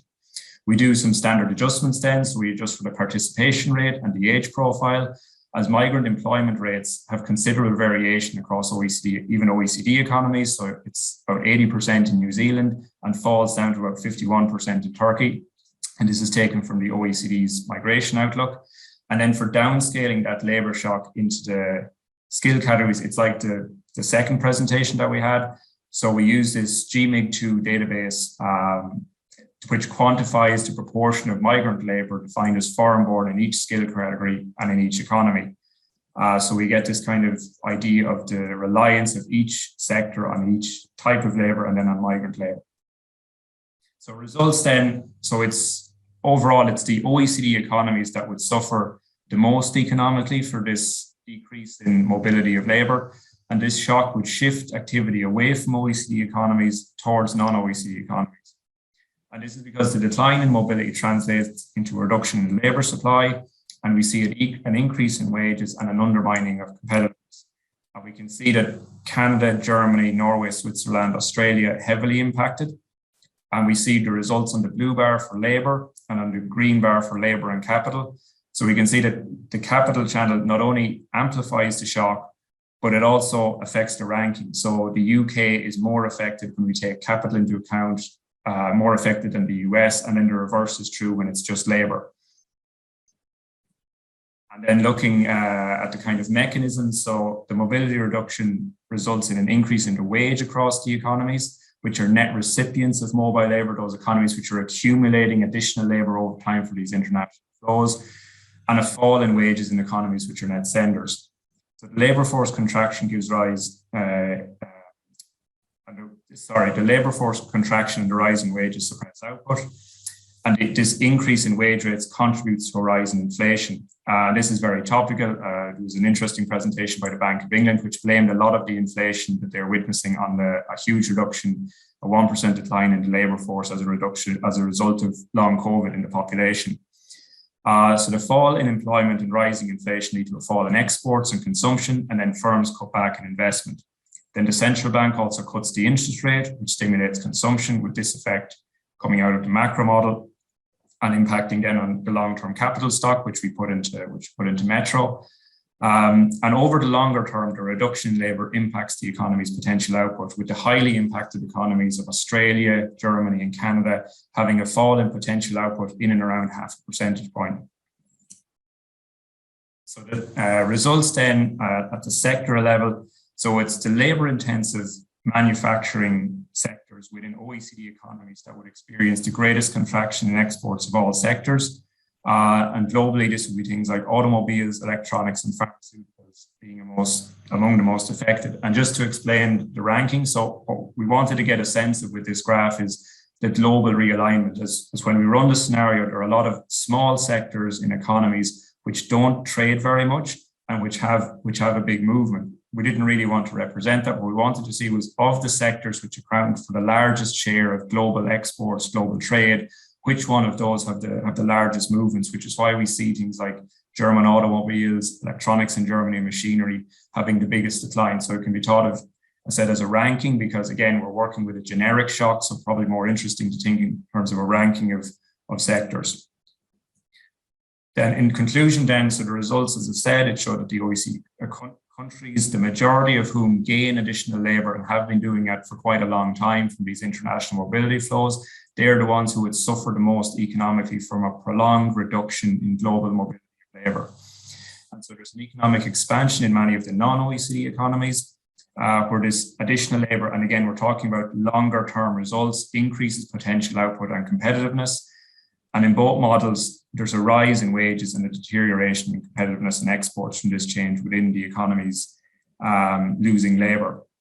And so in NIGEM, the factor of production loss, this labour factor of production, diminishes economy's potential output, and we see a long-term decrease in the capital stock in response to that, as NIGEM is working off a kind of a production function equilibrium approach.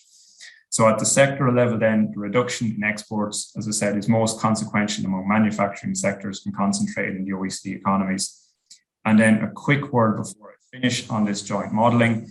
So the use of NIGEM then, the OECD's macroeconometric model, allows the mobility scenario in Metro to capture capital adjustment and have these changes underpinned by a different framework. So NIGEM, for those maybe unfamiliar with the model, so it's based around an underlying production function. So in the short run changes respond to demand shocks and are driven by price and wage adjustments. But over the longer term, the economy is determined by the underlying production function, which kind of gives it an idea of a steady state. And then from a practical perspective, it's a benefit for these kind of complex channels to be added to Metro without making any changes to the core model. And the idea, kind of going back to the original concept for the broader project, is that in an organization like the OECD, we can face many complex and different policy challenges. And so instead of reinventing new models every time there's a different scenario, it's good to be able to kind of use models together to use the comparative advantages of each to get a more comprehensive quantification of these scenarios. And so with that, I'll finish up and I'll stop. Share screen. Thank you. Thank you very much. So any questions, comments?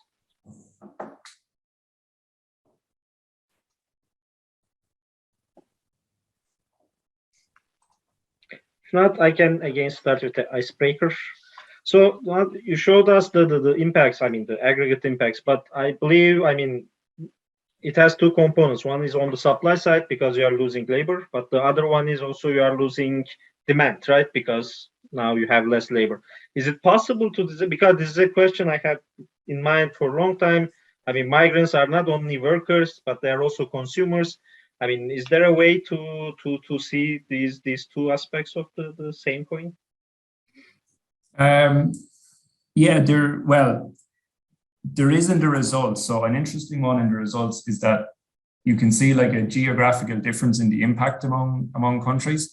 So for some that are, say, relying on a country like China as a major export partner, the growth of China actually cushions the blow a lot for some of those economies. But then if you're thinking about somewhere like Mexico, which is beside the US, which is losing in this scenario, that sort of foreign labor demand. So that kind of effect that you're talking about, not decomposed at the country level, but you can really see it in the results, and that depending on the trading partner, there is a shift in how impacted different economies are.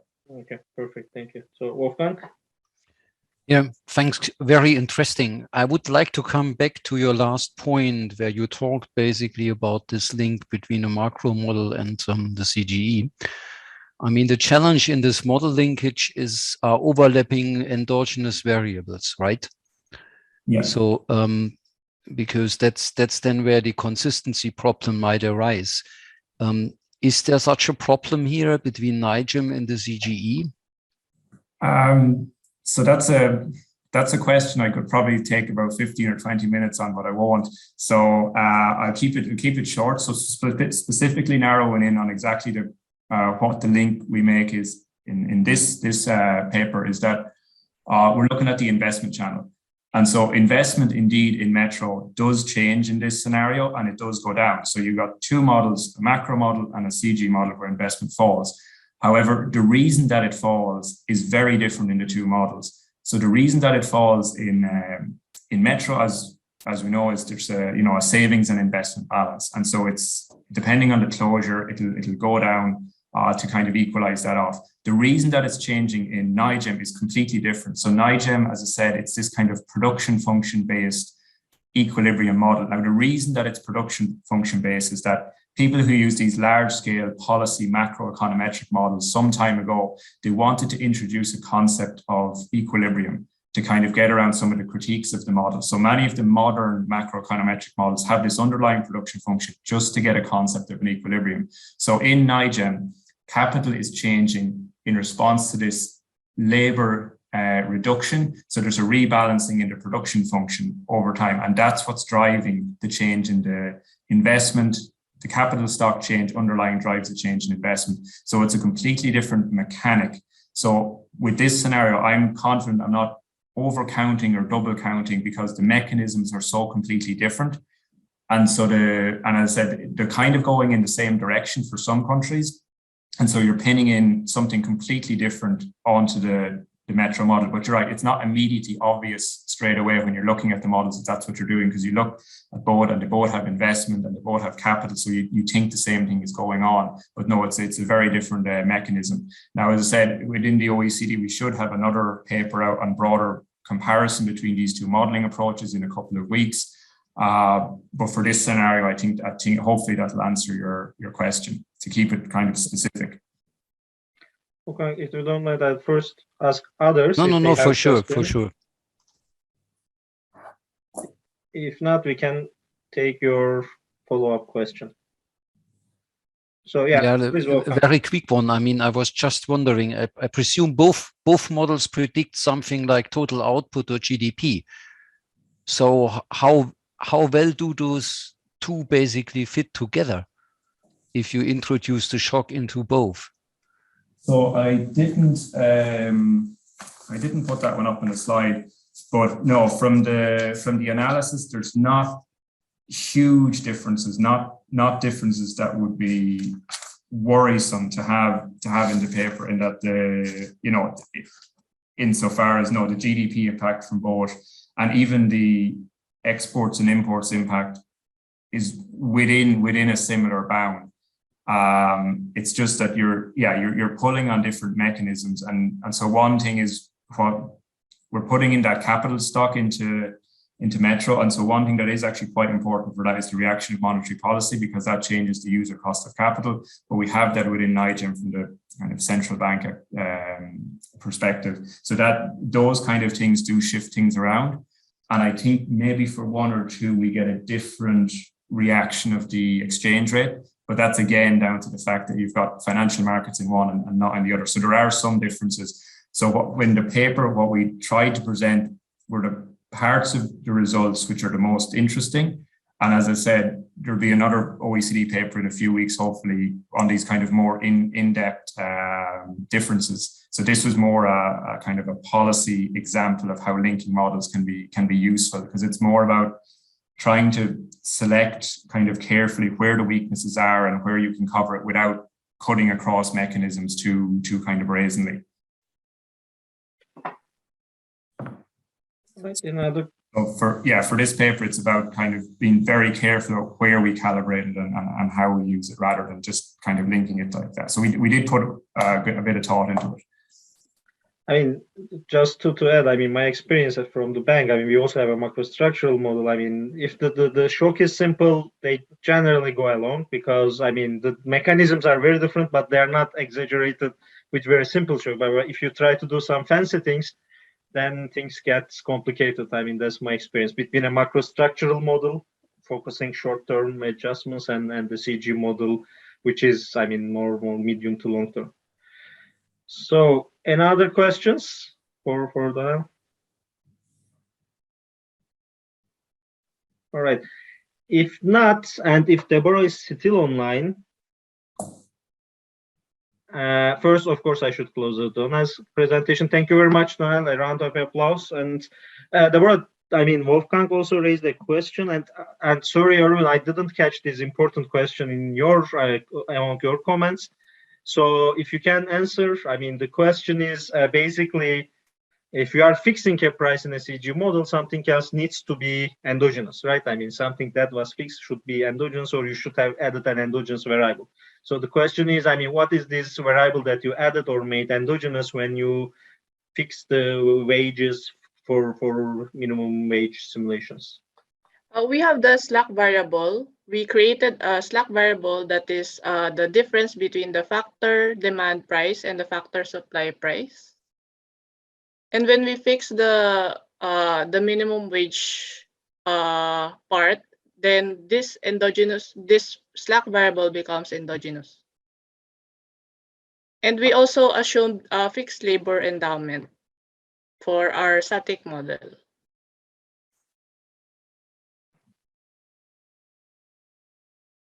Okay, so we can discuss this offline later on, but normally the closure is if you fix real wages, aggregate supply of labor will have to be endogenous. So maybe there's other mechanism that is going on.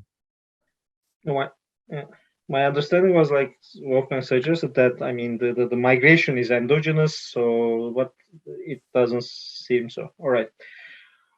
Okay, so we can take it offline as Erwin suggested. Thank you very much, everyone, for staying to the end. I mean, and presenters for presentations. I mean, for all questions and comments.